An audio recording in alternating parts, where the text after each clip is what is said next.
What's going on, Dolphins? It is your boy Dillon, and I know I made a video a little bit earlier, but I want to make a quick video, hopefully quick. I'm going to try and make it as fast as possible, but I had an interesting thought that's actually really scary to think about, so but it's something that I had to make a video about because I need to put this out there, right? So right now we are 0-5.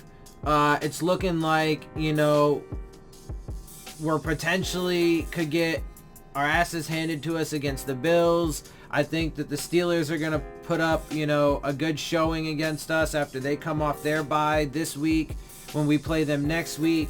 I think most of the games that we play going down the stretch are going to be really tough games, pretty lopsided, minus maybe a few, like potentially the Bengals and maybe, one or both of the Jets games. But for the most part, other than that, I think they'll probably be pretty lopsided. And unfortunately, as much as I hate to say it, I feel like we are going to end up continuing down the path to historic ineptitude on both sides of the ball, because that's just where all the data points and where all projections are going, especially as the injuries continue to mount. So it sucks, and we'll likely still end up 0-16, have one of the worst seasons ever, and be one of the worst, or be the worst team to ever exist. I do fear that, and unfortunately with every week that passes, we get one step closer to that. And so I think it's a disaster, but that's where we are. But the interesting part about it is that, right, so we have this is our reality as Dolphins fans. And well, why is that? Well, first of all, we know that's because Stephen Ross demanded that we tank this year. He said that to Adam Gase. I want you to tank this year to get a quarterback. He had the temerity, the balls, and the guts to say no, the integrity to say no, I will not do that, because there was no need for it. I mean, we were, on the cusp of being, contenders on a regular basis with the team that was being set up, and it was just not necessary, right? So he refused. Brian Flores comes in, who obviously acquiesced to that demand, and so here we are. So it's by design, clearly, from the top down, from Stephen Ross down to Chris Greer, Marvin Allen, Reggie McKenzie, and then down to Brian Flores, right? They get the bulk of the blame. Then, the coaching, the secondary coaches and what have you, and the secondary front office personnel get the next amount of blame, and then the next tier of blame, and then the players are last because they are put into an unwinnable situation, and it's not even close to their fault. They didn't ask for this. They were forced into it. So they get the least amount of blame. They can get whatever little bit of due blame they deserve for each individual play and so on and so forth. But, I mean, again, to their defense, they're super young and inexperienced in that context, right? So, it's totally by design. And so that's why, why we are where we are. Now, the scary part is that while this regime, this organization has deemed it worthy to take a massive gamble on the future, right, that even if it is successful, could take several years, right? Probably at best. They think it's reasonable and acceptable to have potentially the worst season and worst team that ever existed in NFL history to get there. But meanwhile, we have the Patriots, who are currently 6-0. Yes, it's still early in the season. Yes, they still have 10 games to go. Yes, they have some opponents that could give them a run. But that defense is smothering people. And then you have a Tom Brady-led offense. And look, I mean, just imagine this, right? So again, a lot of the Dolphins fans and certainly the ownership and the coaching staff and the front office think having the worst season to possibly ever, come into existence is worth potentially maybe one day gambling to get somewhere back to relevance, right? Well, imagine if they, and a lot of the fans agree with that. So if you think that's necessary, right? Even though it wasn't, but okay.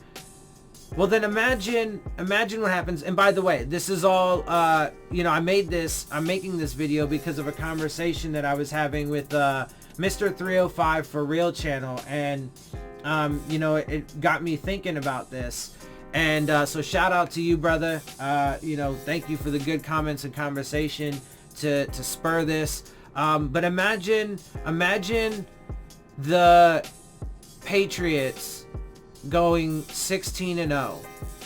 And imagine they end up getting to the Super Bowl and win.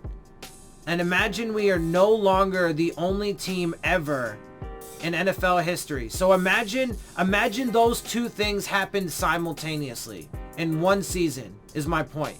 Imagine the Patriots get there, right, and win it all. Not only do they get their 7th Super Bowl title, and it could be on some bullshit too, right? Because there have been a ton of issues with the pass interference, the way they've implemented it and so on and so forth, being able to review it and the subsequent blah, blah, blah, right? The state of the officiating in the NFL is still super garbage, and the Patriots have a clear, even if it's implicit and completely subconscious in their minds, they do have favorability when it comes to the refs. It goes without question. Earlier in the season when we played them, one of the refs told Raekwon McMillan to stay off of Tom, right? Like they're best fucking buddies and you need to stop hitting my dude, right? Like that's ridiculous. But I mean, we've seen that. We saw it in a game a year or two ago. We saw the Dolphins, one of our players, I don't remember who it was, sacked Brady, and the ref came over and gave him a hand getting up. Like, I mean, it's clear as fucking day. So they could cheat their way through it. It's certainly possible. But imagine if the Patriots ended up going undefeated and won the Super Bowl. And then the Dolphins are no longer the only team in history to ever do that. There's, they could still have, and I think that they should certainly have a massive asterisk next to their, would be, in that case, their 7th Super Bowl win. But certainly as it stands now, they should have an asterisk next to a couple of their Super Bowl wins. But just imagine that. Imagine they have, I mean, that would be historically the most epic season to ever come about for the Patriots, right?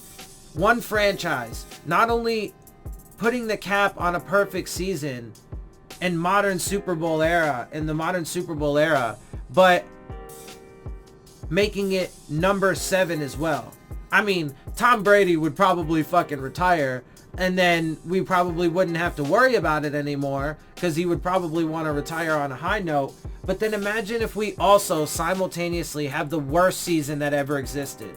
And that can never come off Dolphins history. Imagine that. And imagine it's because, right? And so when the Patriots came down to South Florida and we played them earlier on in the season, everybody's like, oh, it's going to be super hot. They're going to be baking in the sun. And historically, when they come down here, they have a tough time. Tom Brady has a tough time here. Blah, blah, blah. Like 5 out of the past 6 games we've won. Even though nobody wanted to point out that the majority of those games, Ryan Tannehill was the quarterback. And there was at least an average team. And I would hope that people would admit to that, considering the fact that one of their chief defenses for this tank job is that we've been mediocre, in other words, average. So the team was at least average, and Ryan Tannehill was the quarterback that helped us win those games in Miami and caused Tom Brady and the Patriots to have that kind of record when they came down to South Florida. And I told you it wasn't going to hold up. That little superstition wasn't going to hold up. But imagine, though, if Gase didn't get fired and we didn't have this massive purge and we weren't actively tanking for one specific guy and blah, blah, blah, blah, blah, they're bullshit, right? Imagine if that wasn't happening. We actually could have stood a damn good chance of defeating the Patriots, at least when they came down here, at least when they came to town. And that one game could have been the deciding factor in the Patriots I mean, again, we're still 10 games away. So I know it's early, but just imagine that. Imagine if that happened. And it could be our fault. It could be the Dolphins' fault. And that would so I mean, god damn it. Like, I don't even want to think about that. And I'm about to wrap this up because I wanted to keep this short. But I mean, like, seriously, if that happened, without question, 100%, Stephen Ross would have to go after this season. There'd be no way that he could continue on as majority owner of the Dolphins if simultaneously in one season he not only deliberately, intentionally causes us to tank and have the worst season to ever exist and the worst team to ever exist. That alone would be egregious enough. But if then the Patriots also go undefeated, in part because the two chances that we had to defeat them over the course of the season, we massively failed. I mean, they destroyed us when they came down to Miami 43-0. What do you think is going to happen when we go to Foxborough? Okay, so, you know, and even with the team, you know, that we had last season, if they got healthy and had another draft and kept Adam Gase and all that stuff, I still think it would be super difficult to beat them in Foxborough. But I certainly think that we actually could have had a legitimate chance of keeping it close this year with that old team. But we definitely would have stood a great chance of beating them when they came down to Miami, especially because of the timing. If they would have come down to Miami at the end of the year when it's not so hot, then we would have lost some of our advantage, our home field advantage. But it would have been perfect, and we could have at least beat them then. So imagine that. I say it one more time. Imagine if that happens. It would be Stephen Ross's fault for actively making us so bad that we were not even close to competitive, and the two chances that we would have had to control, the outcome of that situation. I mean, it's just devastating to even think about. And I mean, I'm going to be keeping a close eye on that, because if, god damn it, man, if the Patriots, especially as they get closer to the end of the season, I mean, they're going to win the majority of the rest of their games without question, especially if their defense keeps playing to the level that they're playing.